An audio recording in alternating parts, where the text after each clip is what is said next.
Excellent.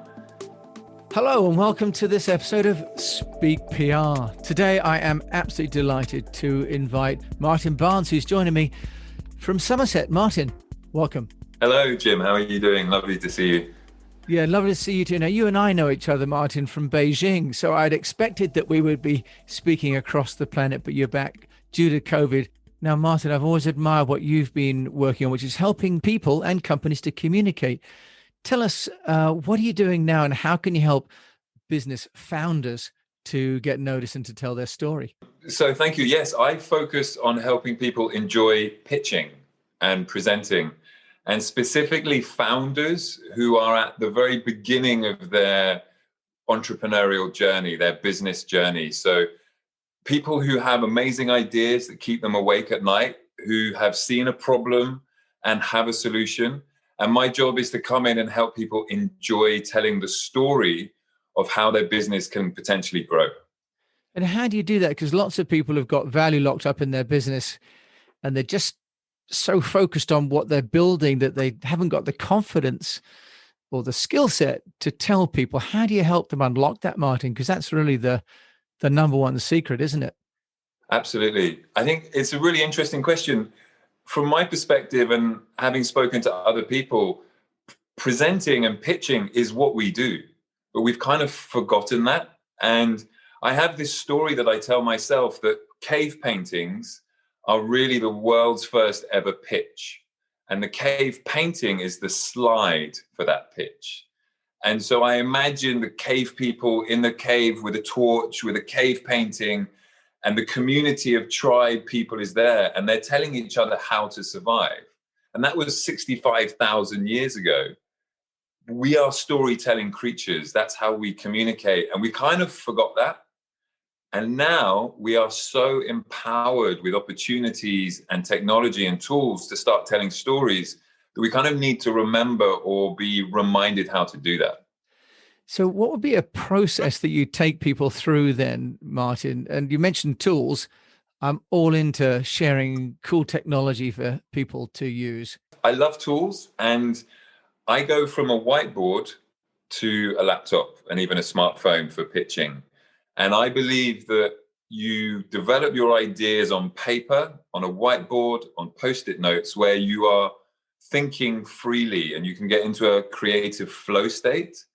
And then through a process of digitization, organization, editing, you can then choose PPT, Keynote, Prezi, whatever software you want to then share that message. But it's very much a process driven, and it goes from analog to digital. And the major problem I see is people jumping into PowerPoint with half an idea and then trying to let PowerPoint help them organize their thinking. But just before that, before you get into the kind of writing it down, how do you help people distill the essence of the story? Because that's often, for many people, the kind of the first place to start. That's the hardest to articulate what it is that makes them special. How do you help with that? That's a great question. So it's all about discovery and listening and questions. And so I have a sort of big list of maybe 80 discovery questions that I go through when I'm working with my clients. And they're sort of clustered within very tangible, mechanical questions about what it is you're doing. And then there's more emotive questions. Why are you doing it? Who are you helping? And so kind of going through this discovery phase where you explore the questions from end to end, and you're just encouraging people to talk. And our job as communication people is to listen and then to identify where the story is. And another mutual friend of ours from Beijing, Jade from Gung Ho Pizza, I worked with him developing his brand story as he was developing his latest enterprise business. And I asked him afterwards, I said, what is it why did you choose to work with me? And he said, you're very good at helping people understand what they know, but packaging it in a new way. And my experience is that it's often the thing that someone will say on the edge, which is the most important. And my job is to keep my ears open and collect the edges, because that's where the real insights are. And You talk about founders because often if it's the founder who's so busy inside that the edges are almost out of focus for them. So what do you think are the sort of challenges that founders face, say, compared to a marketing director of a large company? Because it sounds as though you're really helping the founders to find their voice and their narrative. A founder is in the eye of the storm as well as being in the hot air balloon. So they know that all the grains of sand, they know what all those do, but they also have the bigger picture of seeing the potential and the growth and the reason why they have this amazing idea. And their job is tough because they go from the big picture to the small details, the big picture to the small detail all the time, like a roller coaster. And I think for other team members of an organization, they have their job, they have their goals, they have their KPIs. But the founder's on the front of the ship with a compass and a map and a destination and figuring out how to get there. And in terms of the sort of tools you mentioned before, are there some ways that people can kind of use some tools to help them to articulate? Because not everybody is even comfortable or has the vocabulary to build the story, right? And that's one of the things we find why companies go to an agency is they say, will you write this for me? But are there some tools that people can use that can help them to kind of explore the edges of their story? It's a great question again. I mean, I listened to your podcast a while ago and you were talking about the hero. Who is the hero? And you had a great set of insights where a lot of people think that they're the hero when actually it's their customers and their teammates who are the heroes. And that really resonated with me because I remember when I worked in advertising and a lot of the senior people would say, what's the story? What's the story? And I was like, how do I tell a story? And it's only when you sort of go into a little bit of the previous framework of storytelling and, for example, the 3-act play and the protagonist, the antagonist, the climax. I mean, you've outlined it in other podcasts that I think people should listen to. And once you have a basic understanding of storytelling structure, you can then see the map. And I've developed a process called the 3-beat mountain, which is a pitch structure. And it's very loosely based on the 3-act play. And so whether it's Star Wars, Romeo and Juliet, Monkey King, Spider-Man, all stories are generally told in the same way on a structural basis, but it's the details of the characters and the drama that make it compelling. And so my structure, the 3-beat mountain, is a way of saying, what do you want to say first? What do you want to say second? What do you want to say third? And what's your call to action? And don't say any more than that. How do you then make sure that, if you like, it's different for each company? Because one of the problems with this kind of formula approach seems to be that there's a danger that everyone's ending up with the same story. Because this is the problem with possibly AI generated content, is that it can all end up looking kind of vanilla, really. So Martin, how do you help the founder to stand out? Because that's really what they want to be doing, right? Exactly. I mean, very, very good insight and understanding is that a structure is a tool. It's like a screwdriver. So it does the same job, but the carpenter makes the chair and the founder makes the pitch.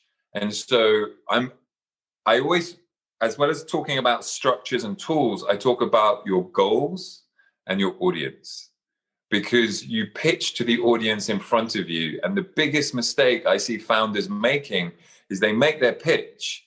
They go, gosh, I've finished that. Now I can just pitch it at everybody. And then you're watching audiences going, why am I listening to this? This is not about me. You're the hero of your story. I'm supposed to be the hero of your story. And so a pitch needs to change for every single audience. And you can do that once you understand how the structure works. So the audience and what you're trying to achieve with the audience is really important. And then once you know that, you can put that thinking into the structure, and that helps you get to the end. So here's a question then for you, Martin, as the storytelling genius. If you're creating a different set of messages and a different pitch for each audience, how do you, as the CEO, the founder, kind of remain a consistent personality? Because if you think about, for example, you mentioned Star Wars and Obi-Wan, right? You're a mentor, aren't you? If you're the CEO, you're creating a facility or a structure for people to become a hero, move on their journey. But how do you, as the founder, then remain, if you like, consistent in your own personality and your own impression in the eyes of these different audiences? Absolutely. Then we're now opening Pandora's box and realizing there's another box inside, because if you have to essentially pitch to every audience, you need to sort of then step back a moment and go, what are my values? What is my mission? What is my vision? And once those high level concepts are really clearly understood, then you can cherry pick from that tree of vision the right fruit for the audience in front of you. And again, it's not about sharing everything. It's about sharing what matters to the audience in front of you that's going to move you closer to your goals. And I'm not an expert in this, but I have an understanding, because through failure, I used to over pitch because I felt it was important to get as much information transferred done as possible. But then I over pitched and failed because people were just like, time out, too much. You've knocked me over. You've hit me with a truck. And I wanted to get in a Lamborghini. And so again, once you've, as a leader, a CEO or a leader founder, you develop your mission and vision, and then you can pitch the key points of that to your different groups. You've got a new website called 8secondstoconnect.com. Tell us, is that the window of opportunity that we've got to convince someone to either buy from us or invest in our business? In a sense, yes. I think I was doing some research recently, and I read some academic papers that talked about attention, talked about message, talked about audience. And there was a lot of ideas that people were coming up with, saying, you need to pitch your pitch. You need to have a hook that grabs people's attention really quickly, so you know that they're listening before you deliver the main meal, for example, to continue the food analogy. So, for example, you go to a restaurant, you look at the menu, that's part of your experience. You choose an entree that warms up your taste buds, and then you have your main meal. And the same thing with a pitch is, if you jump in with the best bit first, people may have not tuned in yet. And so I came up with this concept of kind of, you have this 8 seconds to connect, because I was also hearing about TikTok and social media attention span and YouTube video duration. We tune out very quickly. And so I wanted to sort of focus on building on this Harvard-based research to then say, well, how can founders hook attention when they know they've got attention, because they can see head nodding and eyes and smiles, then they can deliver the main message. So what sort of tools or technologies, perhaps even a little bit off from PowerPoint and Visme, those ones we know, do you have any kind of niche storytelling tools that you think people should know about? Absolutely. There's a new one that's just come out this year. It has a fantastic name. It's called Mm-hmm. So it's like a gesture. Mm-hmm. It's an add-on, or it's a tool for making Zoom calls more interactive, because what it does is it allows the speaker or the presenter to be bigger in the frame of their online pitch. And therefore, they're no longer like a little side postcard, stamp-sized image, but they're actually part of the presentation. And I've started using it. I got on board with the beta version, so I'm in the beta testing group. I've used it a couple of times, and I can feel the higher levels of engagement through using this tool. And this is just one of many tools which I think is being developed as a reaction to COVID and the fact that we're now pitching, presenting, and telling stories in very different ways. But that's really a tool that we use at the end. At the beginning, for example, when we talk about connecting, I recently worked on my pitch, and when people ask me what I do now, I tell them I'm a crocodile wrestler, and I get a smile and a confused look. And then I explain that I have twins under 3, and my life feels like wrestling crocodiles. But when I'm not wrestling crocodiles, I'm a pitch coach, and I help you enjoy pitching. And I've used this with the British Chamber of Commerce in Beijing, with groups in the southwest of England, and I always get a smile. And so I'm sharing this story because my 8 seconds to connect is talking about crocodiles, but I'm painting an incredibly vivid picture in the mind of my audience that they will remember. And that is the key. And so I'm working on an online course where I want to help people create their opening pitch that catches attention. So the whole reason of 8 seconds to connect is when you've got that attention, then you have a runway to sell. If you don't have that attention, you're going to drive off a cliff. You talk about the oral part. How important is, say, the graphic part or the video part of storytelling? In my mind, there are 3 things that a presenter controls as they pitch. They present what they say as their story. They control how they say it with their performance, their tonality, their eye contact. And then there's their slide design. And to me, the most important is story, then it's performance, and then finally it's your slides. And being able to visualize and tell visual stories where the image that is your background is amplifying your main message and it's not conflicting. So a lot of people will make the mistake of having too many images on a slide because they want to show everything. But then what they say doesn't really sync up with what they're showing. And so reducing the visuals and choosing one emotive image that really resonates is way more powerful. What do you say to people who are worried about leaving things out? Because we always have clients that say, I want to put this into the release. Oh, and this, and this, and they need to know that as well. You know, how do you deal with the anxiety of kind of leaving something out, people missing something important? Another great question. I mean, a pitch and a presentation is an incredibly high value moment because you have somebody's attention. And so a lot of people will pitch the same information they have on their website. And I'm like, don't use someone's attention for what they could read much quicker on your website. Use their attention to really start building rapport. And you have to have the confidence and the trust and the bravery to say, I do have more to say, but I don't have to say it now. And you are allowed to leave things out. It's like if you're meeting someone at a networking event and they don't let you enter the conversation, you just back off. Same rules.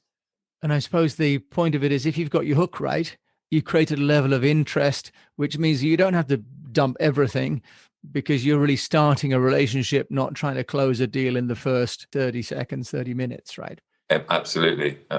And I learned this the hard way. I have made so many mistakes of over pitching, over speaking, being too keen, all of those things I've done. And now I'm like, patience is a virtue. When I think, as you say as well, if you identify what your customer is looking for, then actually the narrative is what would it take to make them into a hero?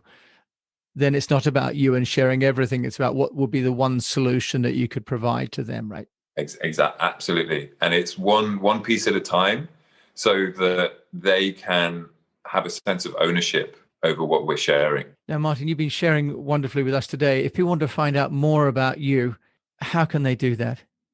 They can visit our website, which is 8secondstoconnect.com. And here we introduce our methodology. We share some really early insights. And there's also a free PDF, which shares how to pitch online. Because again, with our 2020 situation, the change of work, the change of opportunities, people need to really be confident when they're pitching. Martin Barnes joining me all the way from Somerset to talk story. Thanks so much for joining me today. Excellent. Thank you, Jim. It's been really great to talk with you.